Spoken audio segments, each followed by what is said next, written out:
gegnių tvirtinimą vietoje kampų.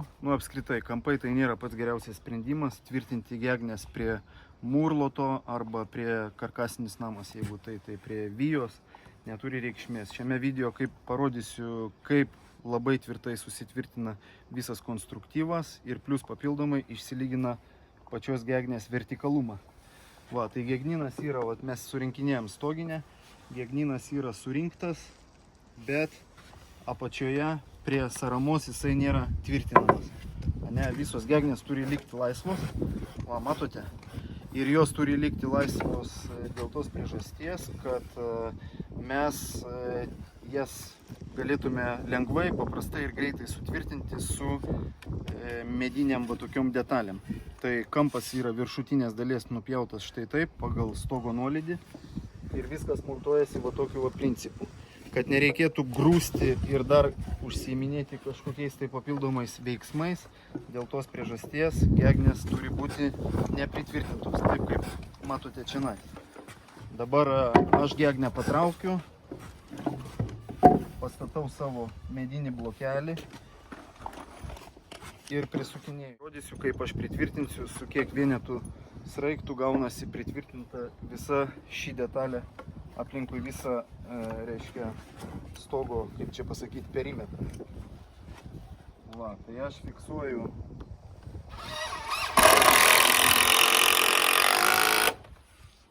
blokelį iš šono kartu su gegne. Tvirtinu jį dviejais arba trejais varžtais į saramą skersai.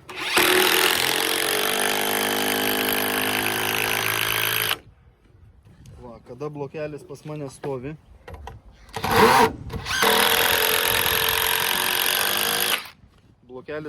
stovi, dabar aš galiu pritraukti gegnę, pritvirtinti ir automatiškai tokiu būdu aš išlaikau idealų žingsnį tarp gegnių centrų 60 cm. Jeigu gegnė stovi nelygiai, vertikaliai, arba jinai susisukus, tai tada reikia žiūrėti pagal situaciją, kurioje vietoje reikia visų pirma patempti. Gegnės tvirtinasi štai taip. Ir dabar jeigu atkreipsite dėmesį, tai čia perimsiu telefoną.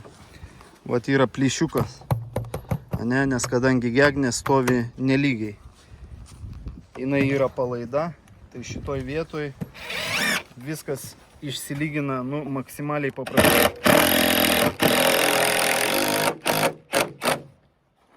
Patraukiu.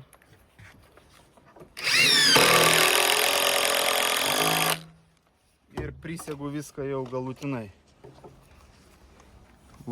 Jokio tarpelio neliko, čia jokių tarpelių, viskas lygiai. Paskutiniai prisilietimai, dar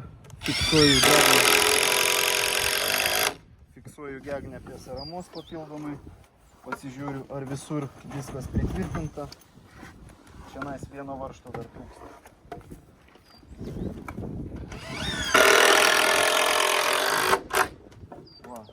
Štai taip visas darbas išsibaigė.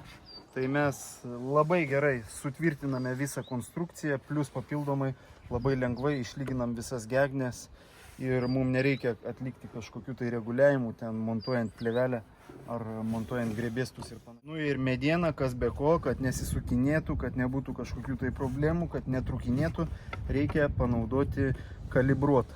Tai mano toksai būtų patarimas, kad stogo konstrukcijoms ir gegninams, perdangų konstrukcijoms reikia naudoti C24 klasės medieną, o tarkim statramsčiams, kai kada sienoms, turiu omeny statramsčiams, kai kada galima panaudoti ir C18, tai iš medžio bičių, kai kada tiesiog tą C18, nors ir žemesnės klasės, bet jinai ateina tiesiog idealiai. Tai esvė ir medžio bitės ir tropa yra labai geras derinys. Spauskit laikus ir laukit kitų video. Pabaigai šioks toks bonusas. Aš pastebiu tokį dalyką, kad štai šią detalę, ar tai būtų sarama, ar tai būtų Vėja, murlotas, murtašis, visi vadina murlotas. Ir netgi konstruktoriai, projektuodami karkasinius namus, jie šitą detalę, reiškia perimetrą, jie pavadina murlotu.